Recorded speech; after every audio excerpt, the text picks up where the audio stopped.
নমস্কার। আপনারা দেখছেন চ্যানেল এবিসি। আমি বিজয় আর প্রত্যেক দিনকার মতো আপনাদের সামনে উপস্থিত হয়ে গেছি। আজকে আপনাদের সঙ্গে আলোচনা করব বৃষ রাশিতে থাকা কৃত্তিকা নক্ষত্র সম্পর্কে। আগের দিন মেষ রাশিতে থাকা কৃত্তিকা নক্ষত্রের আলোচনা করেছি। আর আজকে যেহেতু বৃষ রাশিতে কৃত্তিকা নক্ষত্র সম্পর্কে আলোচনা করব, একটা তফাৎ কিন্তু বিশেষভাবে দেখতে পাওয়া যাবে। দেখুন, মেষ রাশির কৃত্তিকা নক্ষত্র এবং বৃষ রাশির কৃত্তিকা নক্ষত্রের মধ্যে একটা বড় পরিবর্তন দেখা যায়। এখানে চন্দ্র অগ্নি রাশিতে ছিল মেষে, আর এখানে কিন্তু স্থির কৃত্তিতত্ত্ব। তাই মেষ কৃত্তিকা থেকে বৃষ কৃত্তিকা কিন্তু অনেকটা বেশি ম্যাচিওর। এখানে তীক্ষ্ণতা রয়েছে, এখানে উত্তেজনা রয়েছে, কিন্তু এখানে লেগে থাকার প্রবণতা সেটা কিন্তু মেষের থেকে অনেকটা বেশি শক্তিশালী।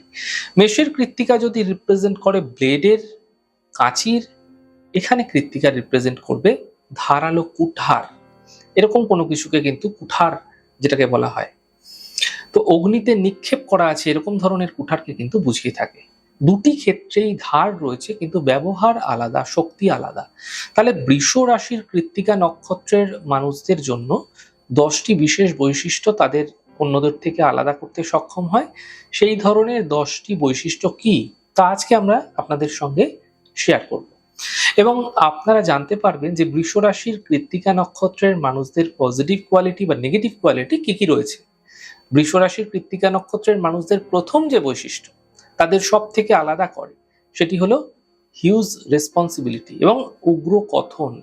অর্থাৎ এরা পিতা, মাতা, পরিবার এদের প্রত্যেকের দায়িত্ব যথাযথভাবে নিয়ে থাকে, কিন্তু একটু এদিক থেকে ওদিক হলেই কথা শোনাতে কিন্তু এরা খুব একটা ছাড়ে না। এরা কিন্তু তীক্ষ্ণ ভাষায় বিদ্ধ করতে পারে। এদের মধ্যে এই প্রবণতা ভীষণভাবে দেখতে পাওয়া যায়। তাই বৃষ রাশির কৃত্তিকা নক্ষত্রের মানুষেরা কিন্তু কিছুটা হলেও ভীষণ উগ্র। শুক্রের প্রভাবে বৃষ রাশি স্থির তত্ত্বের মধ্যে দেখতে পাওয়া যায় ঠিকই, কিন্তু ষাঁড় এই রাশির চিহ্ন। ফলে এর মধ্যে একগুঁয়ে ভাব ভীষণভাবে দেখতে পাওয়া যায়, এবং যখনই কৃত্তিকা নক্ষত্রে এসে পৌঁছয় তখন কিন্তু সামান্য অহংবোধ সেটার প্রভাবও কিন্তু এদের মধ্যে দেখতে পাওয়া যায়। আমরা ইতিমধ্যেই জেনেছি যে কৃত্তিকা নক্ষত্রের অধিপতি রবি। কৃত্তিকা নক্ষত্র থেকে যুগ পর্যায়ে শুরু হয়েছে, সেটাও আমি বলেছি গত এপিসোডে। অর্থাৎ সত্যযুগের সূচনা সেটা কিন্তু কৃত্তিকা নক্ষত্রেই প্রথম শুরু হয়েছিল। তাই কৃত্তিকা নক্ষত্রকে অনেকেই প্রথম নক্ষত্র হিসাবে মনে করেন। রবি এবং শুক্রের প্রভাবে বৃষ রাশির কৃত্তিকা নক্ষত্রের মধ্যে উপস্থিত হয় পারফেকশন। কৃত্তিকা নক্ষত্রের শেষ 10 ডিগ্রি, অর্থাৎ বৃষ রাশির প্রথম 10 ডিগ্রিতে আমরা কৃত্তিকাকে দেখতে পাই। বৃষ রাশির কৃত্তিকা নক্ষত্রের মানুষগুলো কিন্তু পারফেকশনিস্ট টাইপের হয়ে থাকে, এবং সঙ্গীতের প্রতি বা কলার প্রতি, মানে যে কোনো ক্রিয়েটিভ জিনিসের প্রতি, নান্দনিক কাজের প্রতি এদের কিন্তু বিশেষ দক্ষতা দেখতে পাওয়া যায়। ছোট ছোট বিষয়ের ভুল এদের চোখ এড়িয়ে যাওয়া খুব মুশকিল, ঠিক খুঁজে বার করবে। এরা কিন্তু সুচারু হয়ে থাকে এবং এরা এক্সপার্ট হয়ে থাকে যে কোনো বিষয়কে জাজমেন্ট করার ক্ষেত্রে। এদের এক্সপার্টাইজেশন দেখতে পাওয়া যায়। বৃষ রাশির কৃত্তিকা নক্ষত্রের মানুষদের পরবর্তী গুণ বা দোষের যে চরিত্রের বৈশিষ্ট্য সেটা হলো সরলতা, এবং মানুষকে বিশ্বাস করার প্রবণতা খুব দ্রুত। বেশি না ভেবে চিন্তে নিজের আত্মবিশ্বাসের উপর ভরসা রেখে কৃত্তিকা নক্ষত্রের মানুষেরা অন্য মানুষকে কিন্তু ভীষণ দ্রুত ভরসা করে ফেলেন, এবং ঠকেও যাওয়ার প্রবণতা সেটাও কিন্তু বারবার এদের ক্ষেত্রে দেখতে পাওয়া যায়। বৃষ রাশির কৃত্তিকা নক্ষত্রের 4 নম্বর বৈশিষ্ট্য, এরা অদম্য এবং অপরিবর্তনীয়। প্রয়োজন সাপেক্ষে পরিবেশের পরিস্থিতিতে কিন্তু এরা কিছুতেই নিজেদেরকে পরিবর্তন করতে পারে না, চেষ্টাও করে না। এদের মধ্যে একটা অদ্ভুত প্রভাব দেখতে পাওয়া যায় যা এদেরকে একগুঁয়ে করে তোলে। এরা একদিকে কিন্তু চলতে পছন্দ করে। প্রয়োজনে পরিবেশ পরিস্থিতির কারণে নিজেকে যে পরিবর্তন করতে হবে সেই ফিলিংসটা কিন্তু এদের মধ্যে খুব একটা দেখা যায় না। খেতে ভালোবাসে এবং খাওয়াতেও ভীষণ ভালোবাসে। মানুষকে লালন পালন প্রতিপালন করতে এই কৃত্তিকা নক্ষত্র বৃষ রাশির মানুষেরা অত্যন্ত পারদর্শী এবং আগ্রহী হয়ে থাকে। এছাড়া বৃষ রাশির কৃত্তিকা নক্ষত্রের মানুষেরা তারা কিন্তু বিলাসবহুল জীবন পছন্দ করে। কঠিন পরিশ্রমী জীবনের প্রতি এদের একটা আগ্রহ অবশ্যই থাকে, তবে রাজনৈতিক জীবন, সামাজিক জীবন ইত্যাদি ক্ষেত্রে এরা সামনের দিকে এগিয়ে আসতে চায়। কিন্তু কখনো কখনো এরা ভোগ বিলাস এই সমস্ত বিষয় থেকে চেষ্টা করে নিজেকে একটু দূরে সরিয়ে রাখতে, সবকিছু থাকা সত্ত্বেও। ষষ্ঠত, বৃষ রাশির কৃত্তিকা নক্ষত্রের মানুষেরা এরা কিন্তু কিছুতেই পিছোতে চায় না। এরা সবসময় এগিয়ে যাওয়া পছন্দ করে, এবং ঘাত প্রতিঘাত যা আসুক না কেন অদম্য গতিতে এই মানুষগুলো এগিয়ে যেতে চায়, এবং এই কারণে কিন্তু এরা অনেকের প্রিয় হয়ে থাকে। এই কারণে এদের ক্ষেত্রে বিভিন্ন মানুষ তাদের সমস্যায় এই মানুষগুলির উপর নির্ভর করতে পছন্দ করে, সেই ক্ষেত্রে এরা সামনের সারিতে অবস্থান করে এবং কোনো না কোনো কারণে, কোনো না কোনো সময়, কোনো না কোনো উপায়ে এই মানুষগুলি ইউজড হওয়ার প্রবণতাও সেটাও কিন্তু ভীষণভাবে এদের ক্ষেত্রে দেখতে পাওয়া যায়।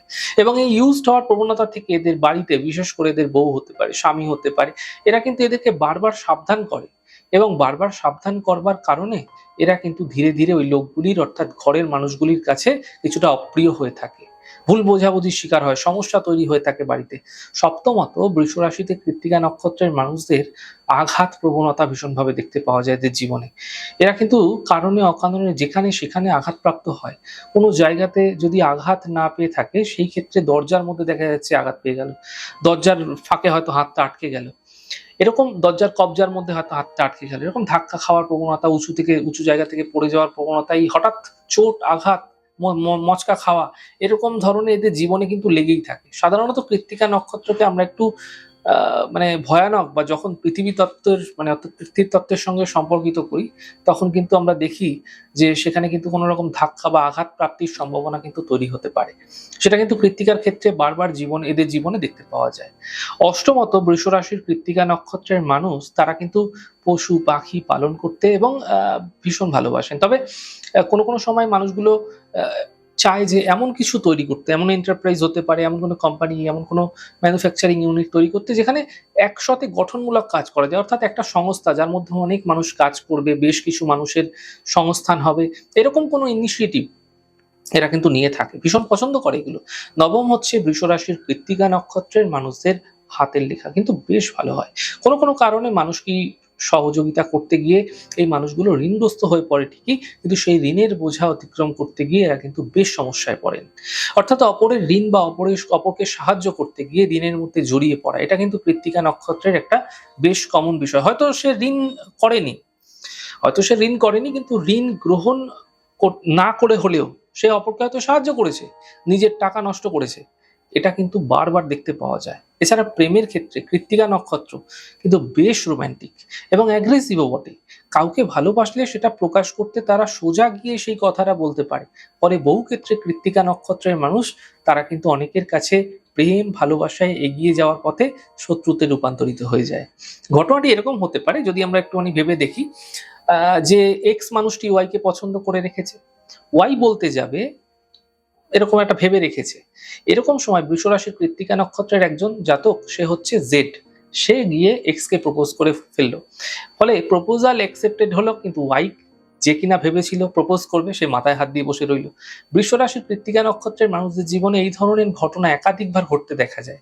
রোমান্টিক হোক বা না হোক, কৃত্তিকার মানুষেরা কিন্তু অবশ্যই অ্যাগ্রেসিভ এবং যথেষ্ট মোটিভেটেড। প্রেমের ক্ষেত্রে কিন্তু এরা খুব বেশি সময় কিন্তু নষ্ট করে না। প্রেম করবে, ভালোবাসা, সমস্ত কিছু এর মধ্যে আছে, কিন্তু বেশি সময় এক্ষেত্রে নষ্ট করা এদের একদম কিন্তু ভালো লাগে না। এরা কর্মকে বিশেষ ভাবে গুরুত্ব দেয় জীবনে। তাহলে বৃষ রাশি এবং কৃত্তিকা নক্ষত্রের মানুষদের যে গুণাবলী বা যে গুণগুলি হতে পারে, সেইগুলি সম্পর্কে আপনাদের কিছুটা অভিজ্ঞতা শেয়ার করলাম। পরবর্তী আলোচনাতে আমরা আসবো রোহিণী নক্ষত্র নিয়ে এবং তার সঙ্গে বিভিন্ন বিষয়গুলি নিয়ে আলোচনা করব, এবং নক্ষত্র সংক্রান্ত এই সিরিজ চলতেই থাকবে আপনাদের সঙ্গে। আমাদের এই ছোট ছোট আলোচনা উপস্থাপনাগুলি আপনাদের কিরকম লাগছে অবশ্যই কিন্তু লিখে জানাবেন। যদি ভালো লেগে থাকে সেক্ষেত্রে লাইক করতে, কমেন্ট করতে, সাবস্ক্রাইব এবং শেয়ার করতে বন্ধুদের সঙ্গে ভুলবেন না। অনেক ভালো থাকুন, সুন্দর থাকুন, সুস্থ থাকুন। আগামী পর্বে দেখা হবে। নমস্কার।